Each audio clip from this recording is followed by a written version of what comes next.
TVA कैसे काम करता है, इसका जवाब टीवीए क्यों बना और कैसे बना इनके अंदर छुपा हुआ है। तो पूरी ओरिजिन स्टोरी गौर से सुनो।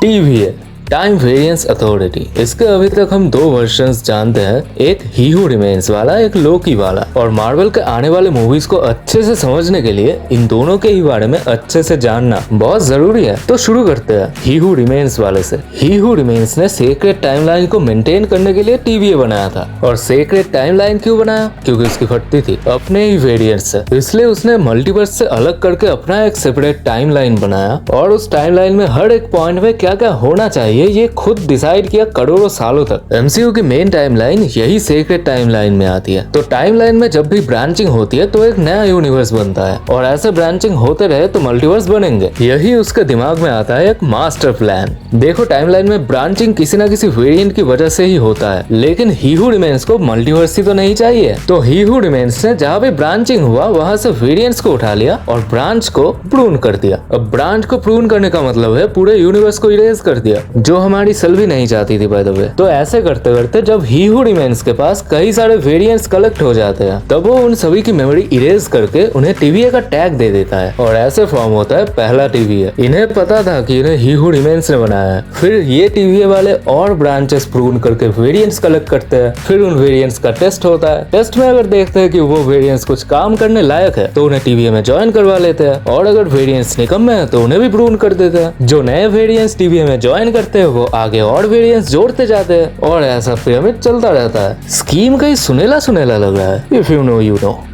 लेकिन ऐसे चलते चलते कभी कोई प्रॉब्लम हुआ होगा जिससे ही हू रिमेन्स ने सारे टीवीए वालों की मेमोरी इरेज कर दी। और टाइम कीपर्स वाली कहानी तो आपको याद ही होगी। तो जब तक ही हू रिमेन्स जिंदा था, टीवीए का काम ओवरऑल यही था, ब्रांच टाइमलाइन में जाओ, वेरिएंट्स को पकड़ो, उस ब्रांच टाइमलाइन को इरेज करो, वेरिएंट का टेस्ट लो, टेस्ट में अगर पास हुआ तो टीवीए में जोड़ लो, नहीं तो उसे भी प्रून कर दो। सिंपल। वैसे सिंपल है नहीं, मैं समझाता बहुत अच्छा हो। अगर ना समझ आए तो रिपीट करके देख लेना अपने हिसाब से। अब आते हैं लोकी वाला टीवीए, जहाँ ही हू रिमेन्स चाहता था कि मल्टीवर्स फॉर्म ना हो, किसी के पास भी फ्री विल ना हो कुछ अलग करने की। लेकिन लोकी मल्टीवर्स को क्रिएट होने देता है, और वो हर किसी को फ्री विल भी देता है। टीवीए वालों को भी बता देता है कि वो वेरिएंट्स है, उन्हें ही हू रिमेन्स या टाइम कीपर्स ने नहीं बनाया। मल्टीवर्स में उनकी अपनी जिंदगी है, तो जो चाहे टीवीए में काम कर सकता है और जो चाहे अपनी जिंदगी जी सकता है। और प्रोबेबली इस नए टीवीए का मेन मोटिव होगा मल्टीवर्स को फॉर्म होने देना और कैंग के वेरिएंट्स को कैंग ना बनने देना।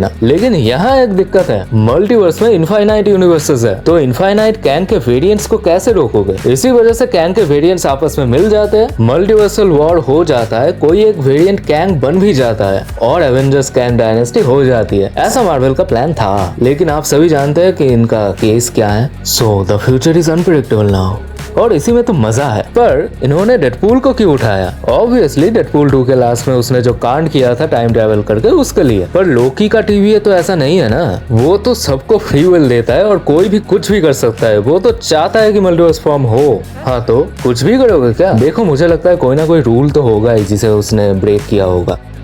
और कसांड्रा को हराने के लिए डेडपूल को ही क्यों चुना गया ये तो तुम जानते ही होगे। कसांड्रा दिमाग पढ़ती है, तो डेडपूल का दिमाग पढ़ना नामुमकिन है, मुमकिन है, लेकिन पढ़ने के बाद क्या होगा वो नहीं पता। Whatever. So that was how TVA works in MCU। और किसी भी टॉपिक में वीडियो चाहिए तो कमेंट कर सकते हो।